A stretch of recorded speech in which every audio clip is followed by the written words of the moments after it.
Bismillahirrahmanirrahim. Assalamualaikum warahmatullahi wabarakatuh dan salam sejahtera. Rakyat Malaysia yang saya kasihi sekalian, apa khabar saudara dan saudari semua? Hari ini merupakan hari ke-7 setelah kerajaan mengisytiharkan Perintah Kawalan Pergerakan ataupun PKP di 7 buah negeri, PKP bersyarat di 5 buah negeri lain dan PKP pemulihan selebihnya. Sejak pelaksanaan PKP tersebut, statistik harian kes positif COVID-19 masih tinggi. Walaupun bagaimanapun, jumlah kes sembuh juga turut tinggi, lebih daripada 75% daripada keseluruhan kes. Alhamdulillah. Saya ingin merakamkan setinggi-tinggi penghargaan kepada semua petugas barisan hadapan atas pengorbanan yang anda curahkan. Memandangkan kedudukan wabak di negara kita masih membimbangkan, saya berharap kita dapat terus istiqamah dalam kawalan kendiri dan mematuhi SOP yang ditetapkan.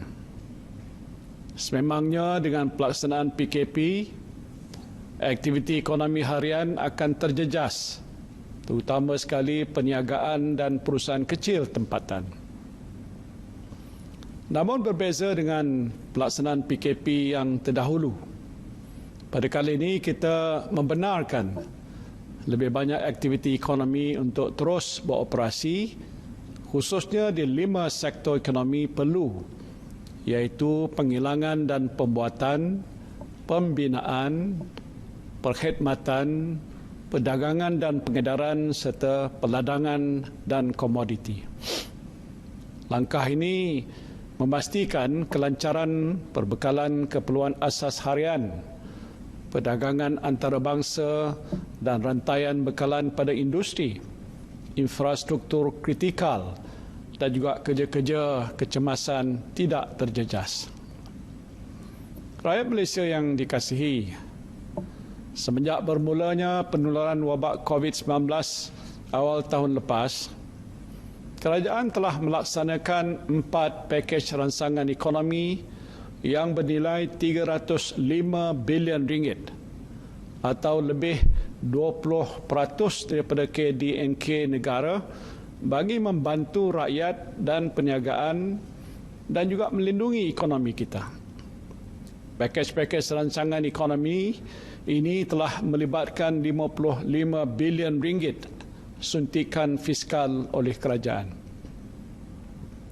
Alhamdulillah, melalui pemantauan oleh agensi laksana di bawah Kementerian Keuangan, saya telah dimaklumkan bahawa usaha pelaksanaan oleh 53 kementerian dan agensi-agensi kerajaan telah memastikan lebih 20 juta rakyat dan 2.4 juta perniagaan menerima manfaat langsung daripada pakej-pakej ransangan ekonomi ini. Turut menyokong usaha pemulihan ekonomi adalah Belanjawan 2021 yang diumumkan pada 6 November yang lepas. Belanjawan ini menyediakan peruntukan terbesar dalam sejarah negara, iaitu sebanyak 322.5 bilion ringgit. Setiap minggu saya menegaskan kepada rakan-rakan Menteri Kabinet supaya segala inisiatif ini mestilah dilaksanakan dengan segera. Tiada masa untuk bertangguh. Manfaat ini perlu disalurkan kepada kumpulan sasar dengan kadar segera. Kerajaan telah berkali-kali membuktikan bahawa kita tidak akan berkompromi di dalam memastikan kesejahteraan rakyat, kelangsungan perniagaan dan ketahanan ekonomi kita.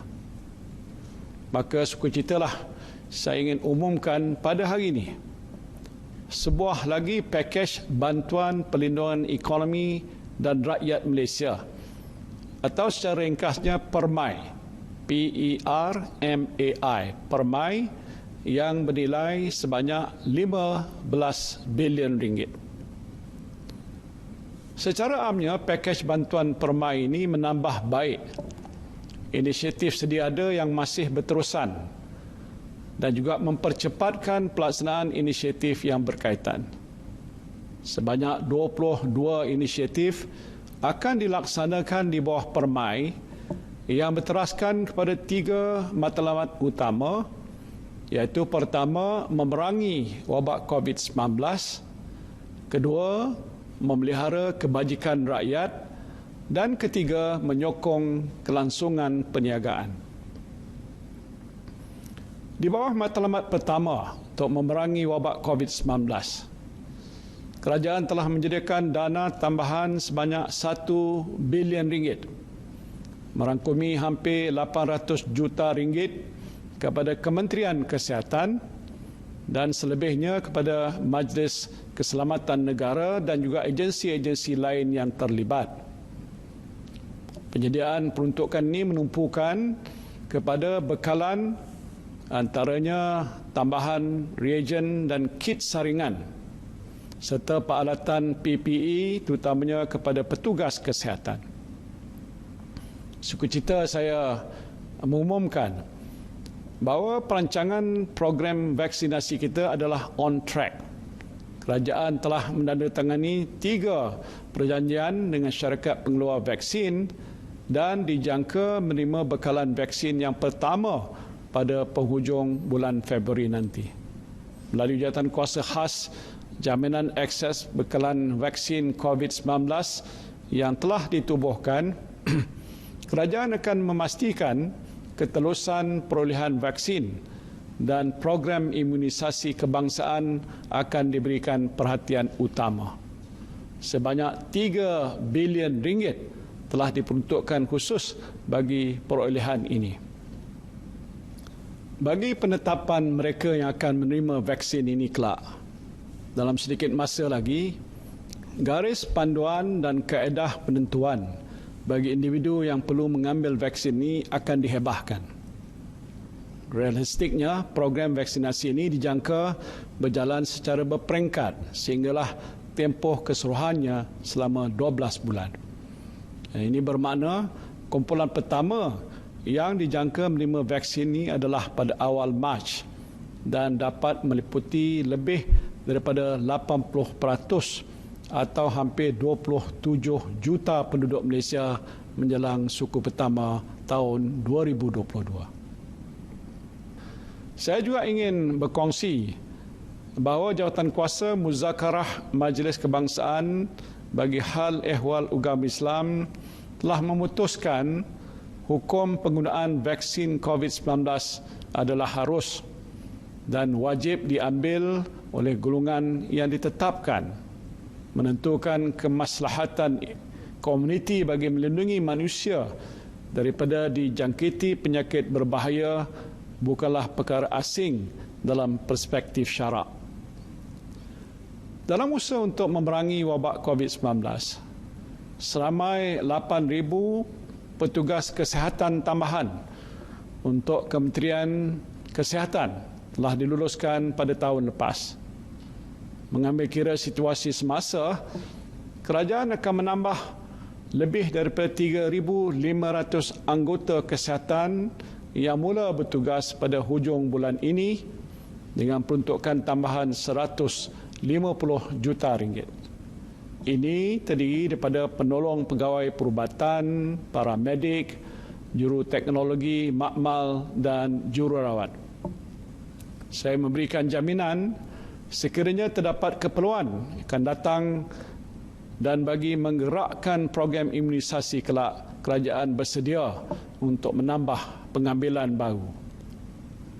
Seperti yang telah diumumkan dalam Belanjawan 2021, pemberian one-off sebanyak RM500 pada semua petugas Barisan Hadapan Kesihatan dan RM300 kepada petugas Barisan Hadapan yang lain akan mula dibayar dalam suku tahun pertama tahun ini.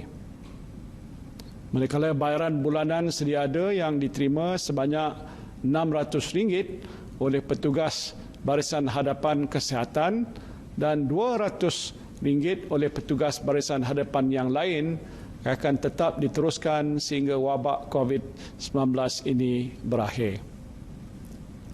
Untuk meneruskan semangat kerjasama antara sektor awam dan swasta dalam memerangi wabak COVID-19, hospital swasta telah bersetuju untuk menerima dan merawat kedua-dua pesakit COVID-19 dan juga bukan COVID-19 bagi meringankan tekanan pada sistem kesihatan awam.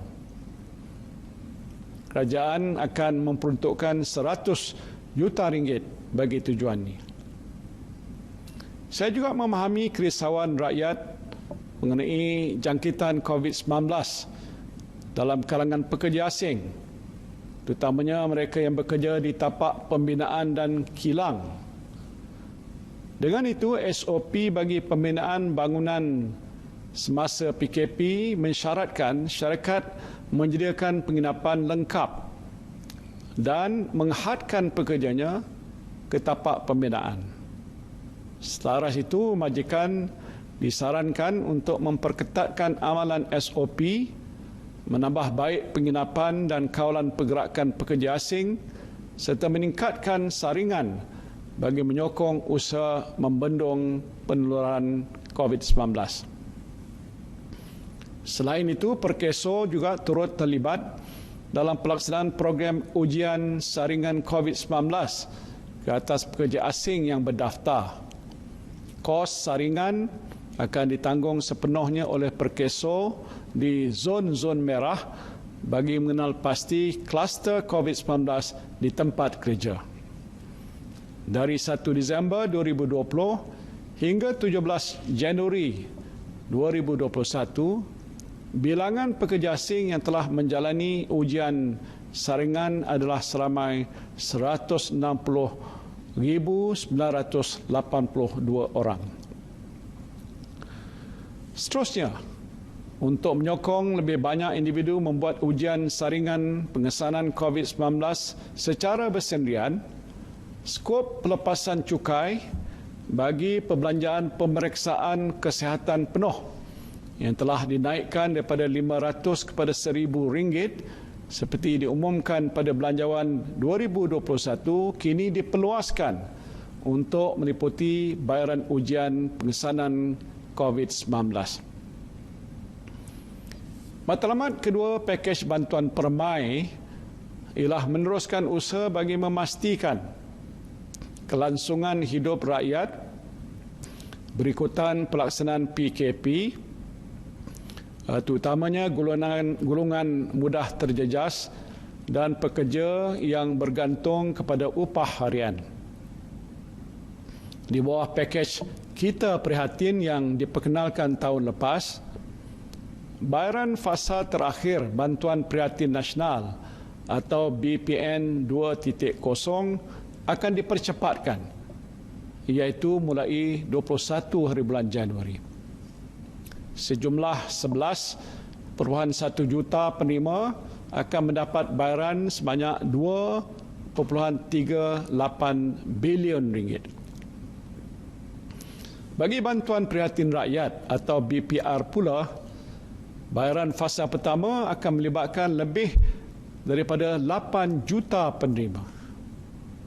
Golongan isi rumah berdapatan sehingga RM5,000 sebulan akan menerima RM300, dan bagi kategori bujang berpendapatan sehingga RM2,000 sebulan pula, mereka akan menerima RM150. Di bawah Belanjawan 2021, kerajaan telah meningkatkan kadar bantuan kebajikan bulanan di bawah Jabatan Kebajikan Masyarakat JKM berkuat kuasa mulai bulan Januari 2021. Bantuan kebajikan ini melibatkan peruntukan sebanyak RM2.2 bilion dan akan memanfaatkan lebih daripada 400,000 penerima. JKM juga akan segera melaksanakan program bakul makanan program bakul makanan yang merangkumi barang makanan keperluan bernilai RM100 bagi setiap isi rumah yang layak dengan jumlah peruntukan sebanyak RM50 juta. Selain itu, bagi memastikan kebajikan kumpulan rentan terus terpelihara, kerajaan akan memperuntukkan RM25 juta di bawah program GLC Disaster Relief Network sebagai geran padanan bersama syarikat berkaitan kerajaan bagi inisiatif sosial. Ini termasuklah pemberian bantuan komuniti, termasuk masyarakat warga emas, gelandangan, OKU dan mangsa banjir. Sebagai tanda penghargaan pada usaha murni rakyat yang ingin bersama-sama menyalurkan sumbangan bagi mengekang penularan wabak COVID-19, kerajaan telah mengumumkan beberapa insentif dalam bentuk potongan cukai kepada penderma yang menyumbang wang tunai ataupun barangan serta membantu rakyat yang terkesan dengan wabak tersebut. Penyumbang tersebut layak menuntut potongan cukai daripada pendapatan kasar perniagaan atau pendapatan agregat mereka. Saudara dan saudari yang saya kasihi sekalian, semasa tempoh pelaksanaan PKP ini, saya ingin menekankan bahawa bantuan moratorium dan pengurangan bayaran balik pinjaman akan terus disediakan. Moratorium termasuk lanjutan moratorium dan pengurangan ansuran pinjaman akan ditawarkan oleh bank-bank seperti yang diumumkan sebelum ini. Bagi negeri-negeri yang dilanda banjir, 15 buah bank juga telah pun menawarkan moratorium bayaran balik pinjaman.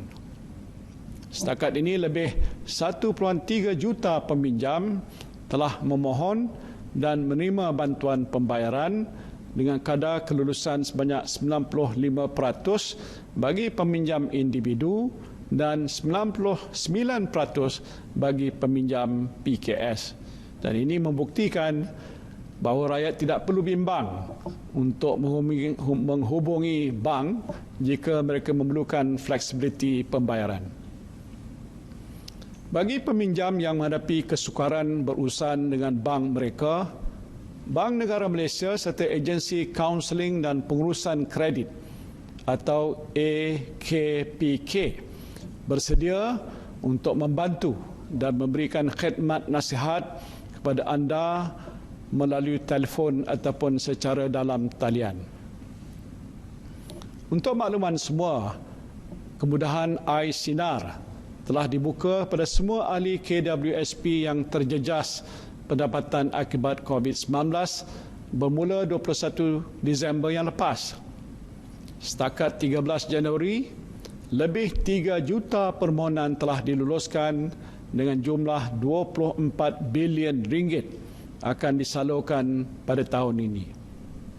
Bagi menambah baik kemudahan iSinar, terutamanya bagi mereka yang menghadapi pelbagai cabaran akibat PKP serta bencana banjir, kerajaan telah dimaklumkan bahawa KWSP akan membuat pembayaran pendahuluan sehingga RM1,000 bagi permohonan kemudahan iSinar kategori 2. Proses pembayaran pendahuluan iSinar kategori 2 juga dipermudahkan kerana ahli hanya perlu mengisytiharkan secara kendiri bahawa mereka memenuhi kriteria yang ditetapkan dan menghantar dokumen sokongan secara dalam talian.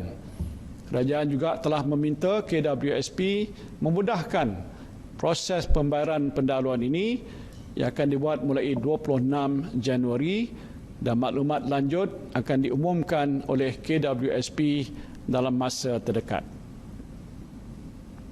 Kerajaan juga telah melihat bahawa pelbagai insentif dan pelepasan cukai telah berjaya merangsang ekonomi di dalam beberapa sektor. Dan selaras dengan keperluan norma baru yang banyak bergantung pada penggunaan alat digital, suka saya berkongsi bahawa pelepasan cukai khas sehingga RM2,500 ke atas pembelian telefon bimbit, komputer dan tablet yang telah berakhir pada 31 Disember 2020 akan dilanjutkan setahun lagi sehingga 31 Disember 2021. Industri telekomunikasi bersedia untuk memberikan bantuan dalam tempoh PKP ini dan pemberian data 1 gigabit secara percuma telah diberi pada orang ramai untuk melayari laman web, termasuklah untuk tujuan pendidikan. Kemudahan yang bernilai RM500 juta ini telah bermula pada 1 Januari 2021 dan akan dilanjutkan sehingga April 2021. Selain itu, pakej langganan khas untuk pelajar yang menduduki peperiksaan SPM dan STPM akan diperluaskan kepada pelajar institusi pengajian tinggi.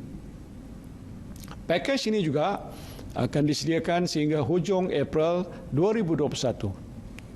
Dan kerajaan berharap kedua-dua usaha industri telekomunikasi tersebut akan dapat meringankan beban pengguna.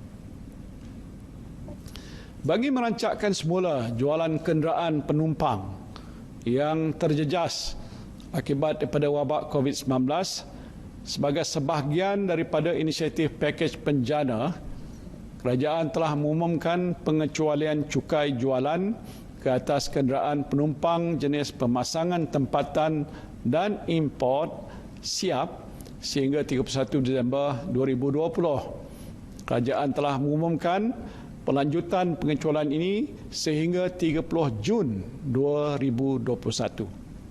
Saya berharap langkah ini akan terus memacu momentum perkembangan sektor otomotif.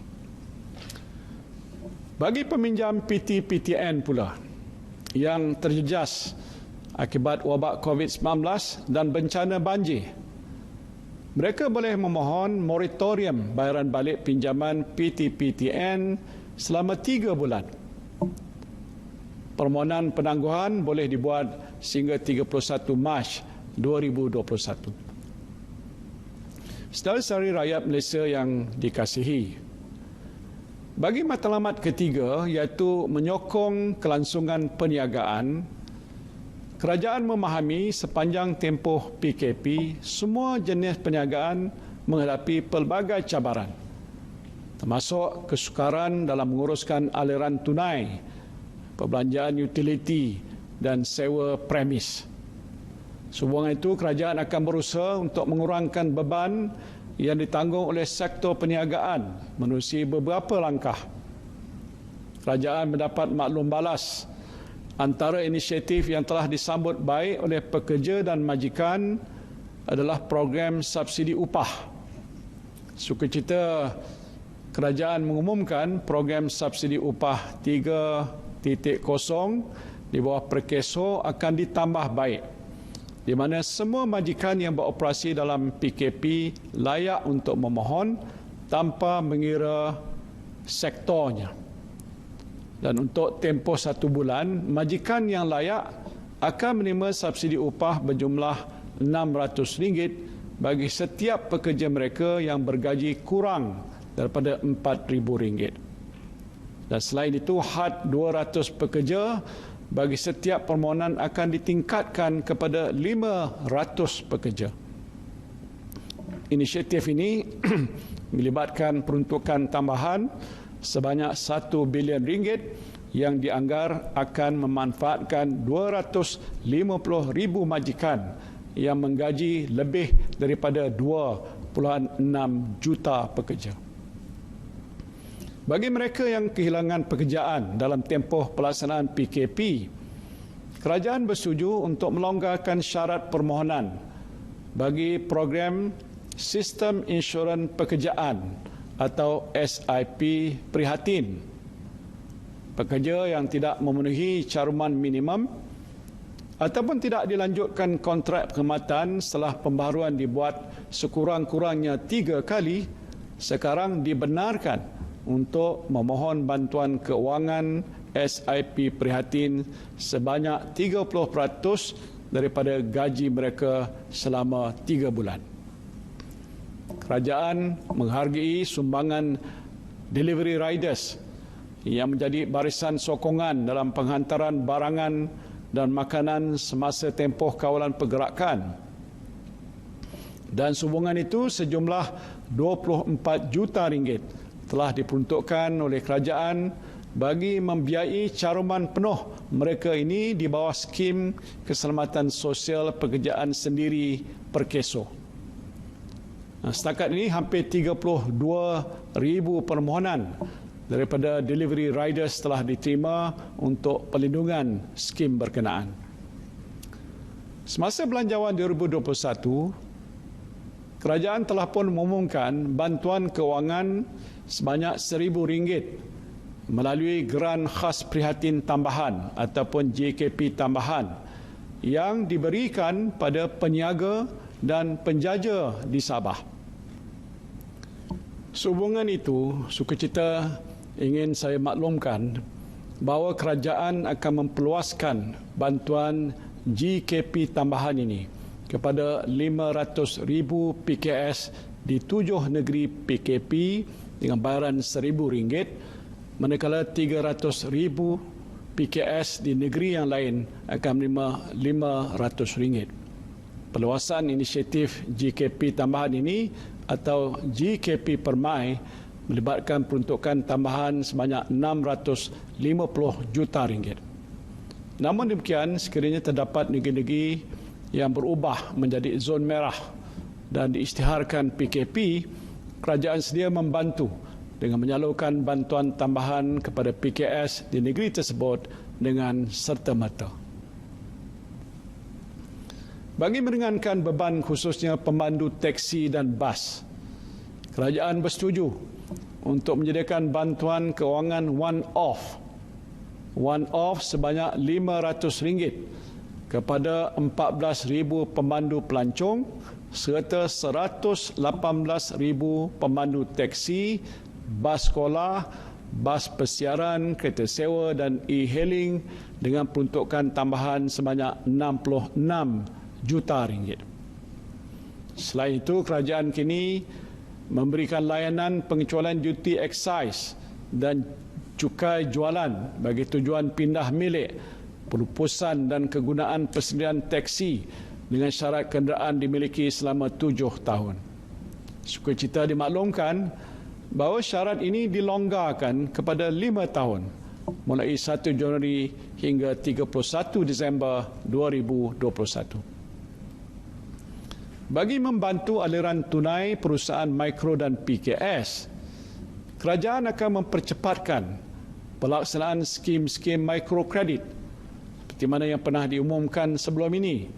Sejumlah RM1 bilion kemudahan mikrokredit disediakan bagi merangkumi pinjaman mudah berjumlah RM390 juta oleh Bank Simpanan Nasional, RM350 juta oleh Agrobank dan RM295 juta oleh Tekun. Bagi terus menyokong golongan usahawan dan perniagaan untuk menjana pendapatan melalui jualan dalam talian ataupun platform e-dagang, kerajaan akan mempercepatkan pelaksanaan kempen e-dagang PKS dan PKS Mikro dan kempen Shop Malaysia Online dengan jumlah peruntukan RM300 juta. Melalui kempen tersebut, usahawan mikro akan mendapat bimbingan perniagaan dan pembeli akan menikmati penjimatan melalui jual beli secara dalam talian. Di bawah penjana, kerajaan telah mengumumkan skim jaminan prihatin dana jamin atau SJPD yang berjumlah RM50 bilion bagi menyokong sektor swasta untuk terus berkembang dan merancakkan ekonomi negara.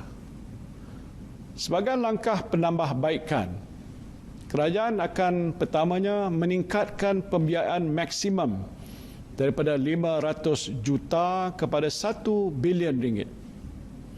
Keduanya ialah memperluaskan skop pembiayaan kepada pembelanjaan modal dengan tempoh jaminan sehingga 10 tahun, dan ketiganya membenarkan syarikat milik asing yang beroperasi di Malaysia untuk mendapat jaminan SJPD dengan syarat jumlah pekerja tempatan mereka adalah sekurang-kurangnya 75%. Kerajaan berharap agar penambahbaikan SJPD ini akan dapat menjana pertumbuhan sektor swasta dan juga mengekalkan kedudukan Malaysia sebagai destinasi pilihan pelaburan. Saudara sekalian, bagi peminjam MARA akan meneruskan program MARA Prihatin Peace of Mind 2.0, di mana peminjam boleh memohon untuk membuat penjadualan semula bayaran balik kemudahan pinjaman pelajaran MARA atau moratorium pinjaman sehingga 31 Mac 2021. Sebagai tambahan, usahawan MARA yang terkesan akibat COVID-19, PKP dan bencana banjir boleh membuat program penjadualan semula pembiayaan perniagaan MARA. Selain itu, bagi penyewaan premis perniagaan, MARA telah bersetuju untuk memberikan diskaun 30% bagi tempoh 6 bulan mulai November 2020 hingga April 2021. Saya juga menyarankan lebih banyak agensi dan syarikat untuk turut menawarkan penjadualan semula pinjaman dan diskaun sewa premis perniagaan ini. Bagi mengurangkan bebanan PKS, kerajaan telah memberikan potongan cukai khas kepada syarikat yang memberi pengurangan sewa premis perniagaan sekurang-kurangnya 30% mulai 1 April 2020 sehingga 31 Mac 2021. Berdasarkan pada keadaan ekonomi semasa, potongan khas ini akan diperluaskan untuk meliputi pengurangan sewaan yang diberi kepada syarikat bukan PKS. Tempoh potongan khas ini juga akan dilanjutkan sehingga 30 Jun 2021. Selain itu, pembangunan sumber manusia berhad akan mengecualikan levy majikan bagi syarikat yang tidak dapat beroperasi semasa tempoh PKP dan PKPB. Selanjutnya, kerajaan juga bersetuju untuk memberikan diskaun khas bil elektrik sebanyak 10% bagi tempoh Januari hingga Mac 2021 kepada 6 sektor perniagaan di seluruh negara. Ini meliputi pengendali hotel, taman tema, pusat konvensyen, pusat beli belah, pejabat syarikat penerbangan, tempatan serta agensi pengembaraan dan pelancongan. Di samping itu, ribat elektrik diberikan kepada semua pengguna TNB, domestik dan bukan domestik, pada kadar 2 sen setiap kilowatt per jam, iaitu bersamaan penurunan bil elektrik sehingga 9% bagi tempoh 6 bulan mulai 1 Januari sehingga 30 Jun 2021.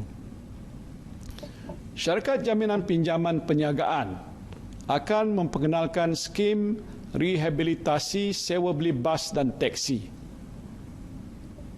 Di bawah skim ini, 50% jaminan ke atas pinjaman akan disediakan bagi bas terpilih seperti bas persiaran dan teksi daripada syarikat sewa beli dan pajakan. Dengan itu, pengusaha bas dan teksi dapat menstruktur semula pinjaman mereka serta menikmati moratorium selama 12 bulan dan pembayaran balik bulanan yang lebih rendah. Jaminan sebanyak 1 bilion ringgit akan disediakan untuk tujuan ini. Pada tahun lepas, Akta Langkah-Langkah Sementara bagi mengurangkan kesan penyakit COVID-19 2020 atau Akta 829 telah digubal untuk membantu individu dan perniagaan yang terkesan daripada aspek ekonomi akibat wabak ini. Akta tersebut telah pun berkuat kuasa mulai 23 Oktober 2020. Tempoh kuat kuasa ketidakupayaan untuk melaksanakan obligasi kontraktual. Obligasi kontraktual telah tamat pada 31 Disember 2020. Justru melihat pada situasi semasa dan selaras dengan pengumuman PKP, kerajaan bersetuju untuk melanjutkan tempoh kuatkuasa ketidakupayaan untuk melaksanakan obligasi kontraktual kepada 31 Mac 2021. Ini meliputi perjanjian sewa beli ataupun kontrak pajakan dan kontrak jualan kredit untuk memanfaatkan golongan yang terjejas seperti golongan B40, M40 dan perusahaan mikro kerana gagal memenuhi obligasi kontrak mereka. Untuk memudahkan rakyat mendapat akses kepada maklumat mengenai semua inisiatif dan bantuan yang telah tersedia, saudara-saudari bolehlah melayari portal manfaat belanjawan 2021 mulai hari ini di alamat http://belanjawan2021.treasury.gov.my/manfaat. Sebelum ini kita telah menyaksikan kesan pelaksanaan PKP ke atas pertumbuhan ekonomi di mana KDNK suku tahun kedua 2020 mencatat kemerosotan yang sangat ketara dan kadar pengangguran juga telah meningkat. Alhamdulillah, dengan pelaksanaan pakej-pakej rancangan ekonomi, kita berjaya mencapai kadar penguncupan KDNK yang lebih kecil, iaitu daripada 17.1% kepada 2.7%, dan penurunan kadar pengangguran daripada 5.1% kepada 4.7% daripada suku kedua kepada suku ketiga 2020. Kerajaan tidak menjangkakan impak yang sama seperti suku kedua 2020 akan dialami dengan pelaksanaan PKP pada kali ini, memandangkan lebih banyak aktiviti ekonomi dibenarkan untuk beroperasi. Oleh itu, impak PKP semasa ke atas ekonomi masih terkawal. Pertumbuhan akan terus disokong oleh sektor ekspor yang memberangsangkan dengan pemulihan perdagangan dunia. Pakej rancangan ekonomi belanjawan 2021 dan pakej bantuan permai juga akan terus merancakkan penggunaan. Seterusnya, projek dan program yang berimpak tinggi dan mempunyai kesan pengganda yang besar akan terus memacu momentum pemulihan ekonomi. Kerajaan juga sedar pelaksanaan PKP yang disusuli dengan proklamasi darurat yang berkuat kuasa di negara ini mulai 11 Januari hingga 1 Ogos 2021 mungkin menimbulkan sedikit kegusaran dalam kalangan masyarakat serta komuniti perniagaan. Ingin saya tegaskan sekali lagi bahawa pengisytiharan darurat ini semata-mata bertujuan untuk mengekang penularan wabak COVID-19 yang kini menjadi ancaman terbesar terhadap pembangunan sosioekonomi negara kita. Kerajaan akan berusaha sedaya upaya untuk memastikan impak daripada langkah tersebut ke atas persekitaran ekonomi negara adalah terkawal. Malah kita telah melihat bahawa sejak 11 Januari 2021, pasaran modal seperti Bursa Malaysia dan pasaran bond kekal stabil dan teratur. Bagi membiayai pakej bantuan permai, kerajaan akan membuat penjajaran semula peruntukan sedia ada berdasarkan keutamaan semasa dan melalui perbelanjaan yang lebih berhemat. Kerajaan juga akan memastikan segala program yang diumumkan akan dilaksanakan dengan cepat dan lancar. Saudara-saudari yang dikasihi, dalam masa kita menghadapi wabak COVID-19, negara kita juga diuji dengan bencana banjir. Di kesempatan ini, Patik amat menjunjung kasih di atas keprihatinan dan perkenan ke bawah duli Yang Maha Mulia Seri Paduka Baginda Yang di-Pertuan Agong dan Raja Permaisuri Agong kerana turut mencemar duli dalam meredah banjir serta terlibat dalam misi bantuan pada mangsa-mangsa banjir di pusat penempatan sementara dan juga kampung-kampung di sekitar Pahang bawah-bawah ini. Saya telah mengarahkan agensi kerajaan yang berkaitan untuk menyegerakan segala bentuk bantuan bagi membaik pulih kerosakan infrastruktur kecil, rumah mangsa banjir serta membantu meringankan beban rakyat akibat bencana alam baru-baru ini. Kerajaan juga bersetuju untuk menyediakan peruntukan awal sebanyak 200 juta ringgit. Dan di samping itu sebanyak 50 juta ringgit telah disalurkan kepada kumpulan wang amanah bantuan bencana negara di bawah NADMA bagi pembelanjaan operasi banjir semasa tempoh monsun Timur Laut ini. Saya berharap saudara-saudari dapat terus kekal tenang di rumah masing-masing. Dan jika ada yang perlu hadir bertugas di pejabat, patuhilah SOP agar kekal selamat.